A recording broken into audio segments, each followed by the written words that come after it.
Hey friends! How should Christians react when pastors fall away from the faith? Let me know your opinion in the comments below, and I'm going to give you my opinion starting now.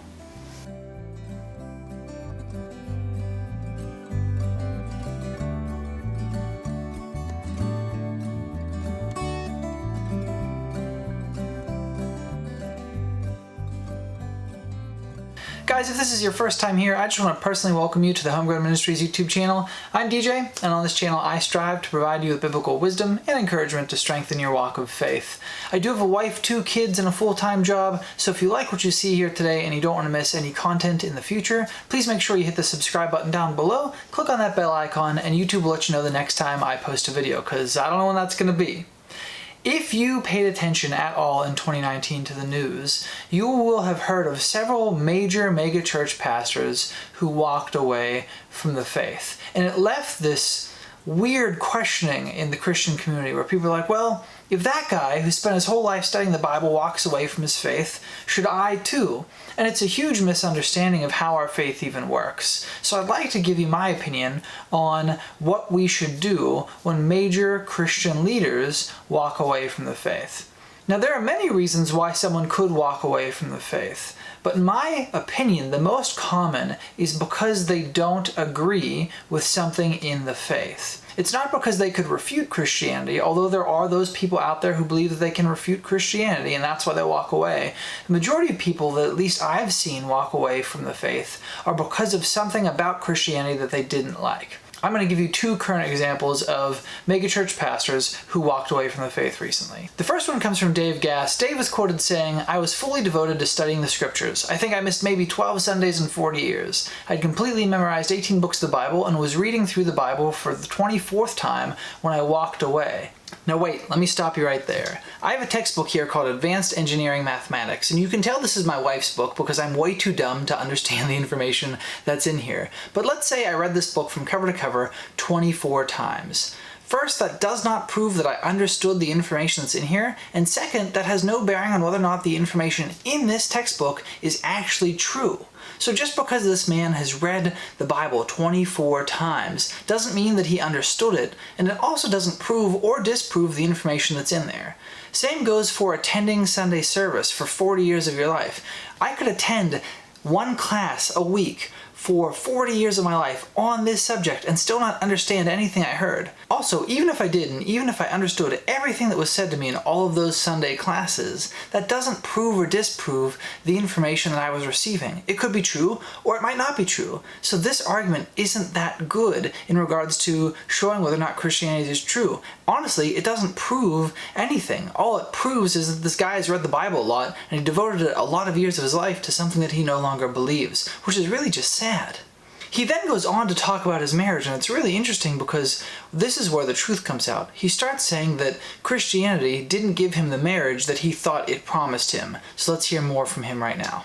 "As an adult, my marriage was a sham and a constant source of pain for me. I did everything I was supposed to do: marriage workshops, counseling, Bible reading together, date nights every week, marriage books. My marriage never became what I was promised it would be." And so it's interesting here, he doesn't say anything about Christianity not being true or God not existing.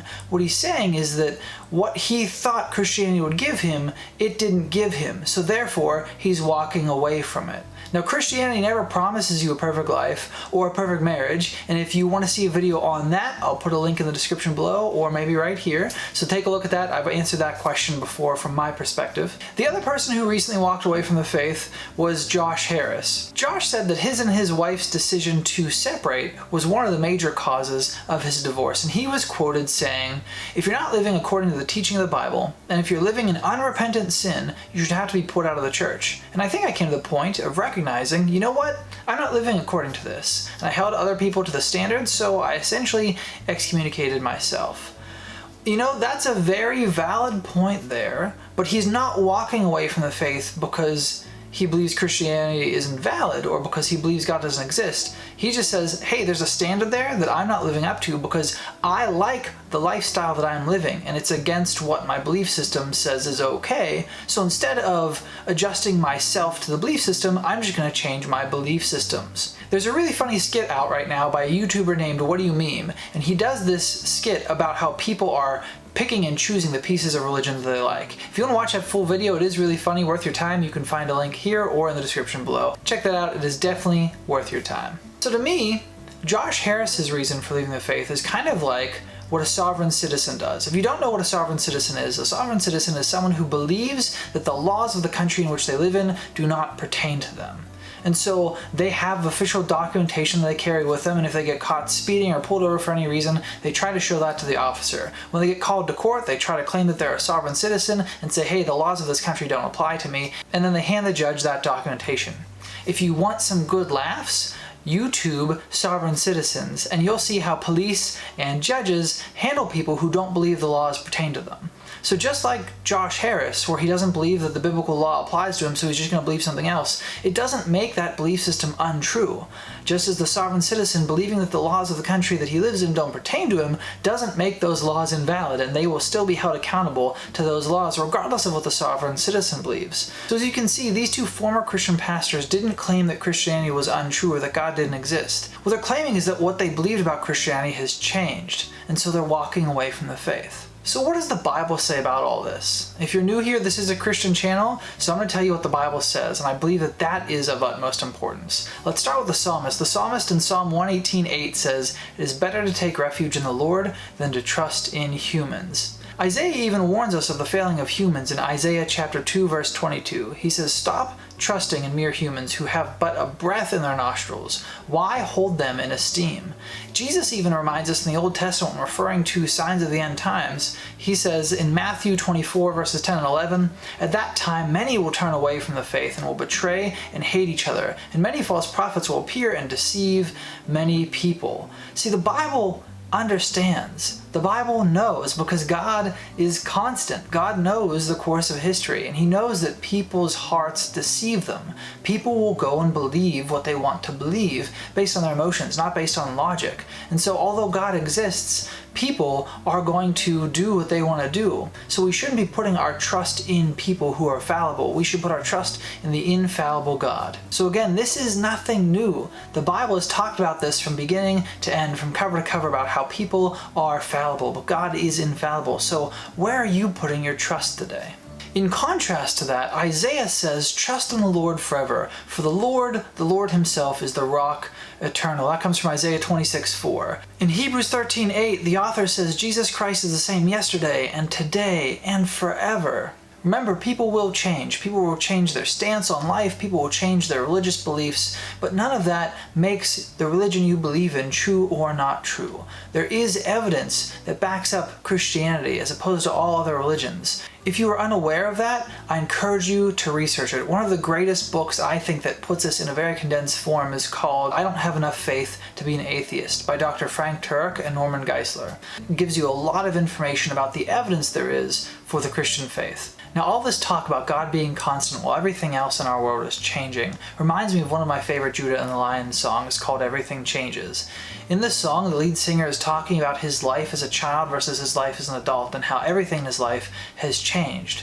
But then at one point, he sings the chorus verse that says, "But you don't change. You don't change for anything. You won't be moved." So as life has its ups and downs, remember, God is greater. God is greater than anything in your life that you experience, and while everything else is changing, hold on to God, who is your rock and your refuge, and he will get you through.